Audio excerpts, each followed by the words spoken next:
Hi there, Mike. Good to see you in Books Go Walkabout. Hello. And thanks really for coming along and doing this book illustration for us on the books that you've been doing. So, Thank you. Yes. Yeah. Good to be here. Yeah.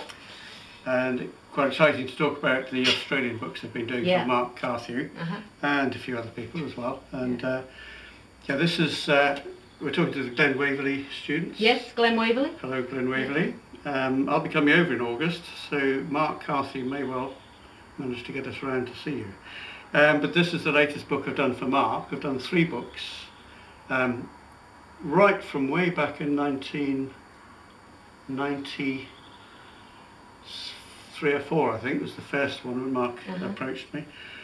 And since then I've done about 3 books for him, and this is the latest. And he's a great writer for an illustrator if you've got a sense of humour, because Mark's writing very quick little quippy sort of verses, and often quite mad, you know, quite sort of manic, some of them. Verbally, some of the words are just sort of crazy. So it looks on there as though there's got lots of illustrations, is that? Yes. Yeah? Since the first book, when we were directed by a publisher, Mark's gained a reputation in Australia, and I think publishers can, and design-wise, they can hand over to him and to me, because we collaborate quite a lot. We can work out the way we want the book to look, so we can have lots of space.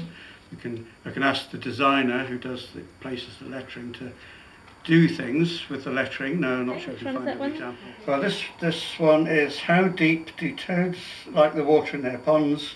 Knee deep, knee deep. I can't do the voice, but and in being able to work it out with Mark, we asked the designer. I mean, I could do this on my own computer, but I can't produce the book. But you can get the text to actually be very strong, to sound or to look a bit more like the word, what it means. So niddy, or make it curved as if it's sort of jauntily sort of sound as well.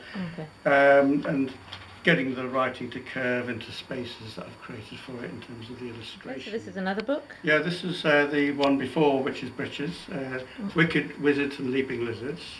And there's a particular verse, which you all probably know, run as fast as you can't catch me, which Mark has pulled out of the sort of traditional verses, but he ends it with oops. Now I have to, as an illustrator, had to work out who's running, why they're running as fast as they can, who's chasing who, and what the oops means. Mark hadn't prescribed that, so I had this elf character with rockets attached to his sides, belting along, and using imagination a bit, thinking, well, what's the oops about? And I had him rocketing to the backside of an elephant that happens to be feeding somewhere. Yes. So it could have been, you know, a million alternatives. You just play with the ideas, and Mark's writing is great for playing with crazy ideas. Really, you know. So, and it's very satisfying as an illustrator too. So the process of starting off a book when you're an illustrator is you are given the writing first, usually not in an interesting way, but just sheets of A4 with the writing on. So you read the verses, and that sets the ideas going. And then there's a rough stage, so you do very rough sketches, not too far off these, but these, in the end, these are used as finals. And the roughs are approved, the ideas are approved, and then you do the final artwork, of which you've got some here now. Now these are just very sketchy, and some illustrators have very different styles. I've got a range of styles, which I might show you in a second. But for this sort of book, the quirky rhyming, here's a little sort of newt type character. I don't know what he is exactly. It's that lizardy looking thing who became, in the book, illustrated like that. Now it's different, as are many of the others. Here, for example, there's this ugly looking troll type character. Is somewhere in here, and I may have to edit this out because I've lost the place. Here it is. So what's happened here is, I mean, I love pencil drawing. I love the feel of pencil. I love the look of it. So I was free with Mark's book here to actually use pencil as an illustrating medium. So I drew this character and scanned it into the computer and added all the sort of tone, the darkness and everything with Photoshop. Which is, the nice thing is you can undo and redo and get it looking sort of right. Yep. The way it prints is on cheap paper, so you don't get a very strong, vibrant sort of black and white. Whereas some expensive books, for example, this is another one I did, not for Mark, but full colour printing here, you get this amazing, rich, expensively produced sort of production. A labour of love a lot of the time we put into these sort of things. Yep. Okay. Just before I came, I found out some of the original drawings for the Britches book, and again these are pencil on nice thick watercolour paper, thinking I will one day paint these. And the thick paper means you can paint and the paper doesn't wobble and bubble up like thin, cheap photocopying paper does. And it's a pleasure to work on. The sensation of drawing on this nice paper is actually part of art. It's part of the satisfaction.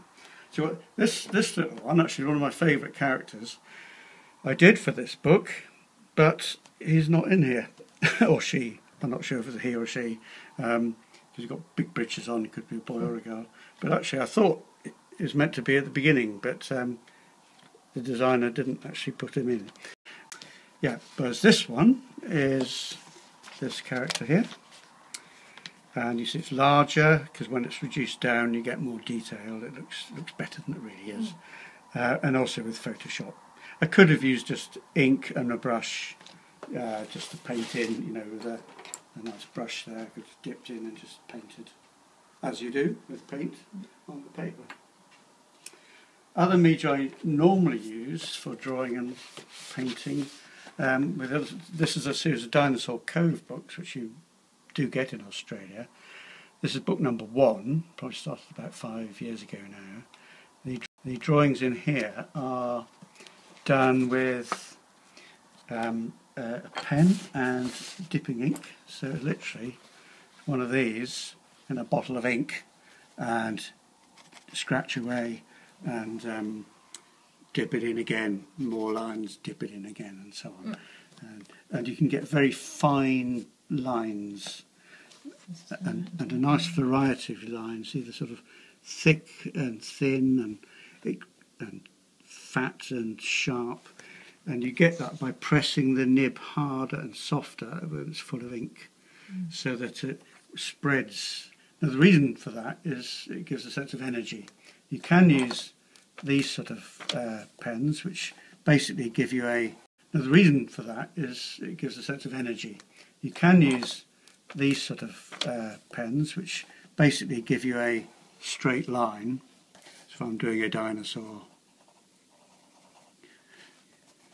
a sort of fierce one here, say, and I can scribble away. Let's give him a really sort of mean looking dinosaur there, a few teeth. But the thickness of the line, you have to press. You could press hard and soft, and you can get shading by cross-hatching. But basically, it doesn't vary very much. Whereas I didn't bring my ink along for this because I'm going to use something else in a minute. But this will spread thick and thin, like on there, and also some of these other many illustrations. Well, even this cover, monster kind of creatures. And I just want to show how I would sort of evolve the two different approaches on the paper here. I'll be using charcoal because it shows up really well, and you'll be able to see it very, very easily. So, now you can make head shapes out of really anything, really. So I'll just try a couple of head shapes here. Very different. It could be quite tall, and I'm looking at it my way up. So, so if I'm doing something sort of sweet and charming, that you would have perhaps some big eyes and a little sort of cute sort of nose, and usually sort of happy little. I'm using this charcoal, so it's quite varied. I can actually sort of like soften that line if I want to. Sort of makes it look sort of like a ball almost. The shading can look like that. Little eyebrows. And then I can sort of modify it, so it can just come on with a sort of slightly different sort of chin. Oh, okay. And a sort of little neck and small shoulders, because that makes the person look very young. Big head, small body. And then the hair. Now if it is a witch, so we've got to think. There's the hat. Oh, okay. And then this goes off the page because I haven't been planning it properly. And then we can sort of shade that. And this would be quite dark. I don't want to go on. And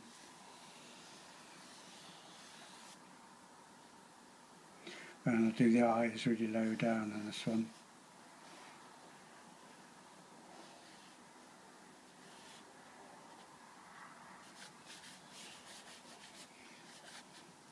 And this time sort of hair can be.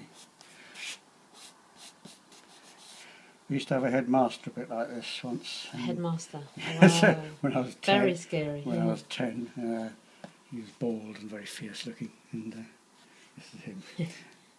Also an ogre, you know, they have this kind of medieval, I don't know what it is, medieval clothing, Thick sort of necks. shoulder thing.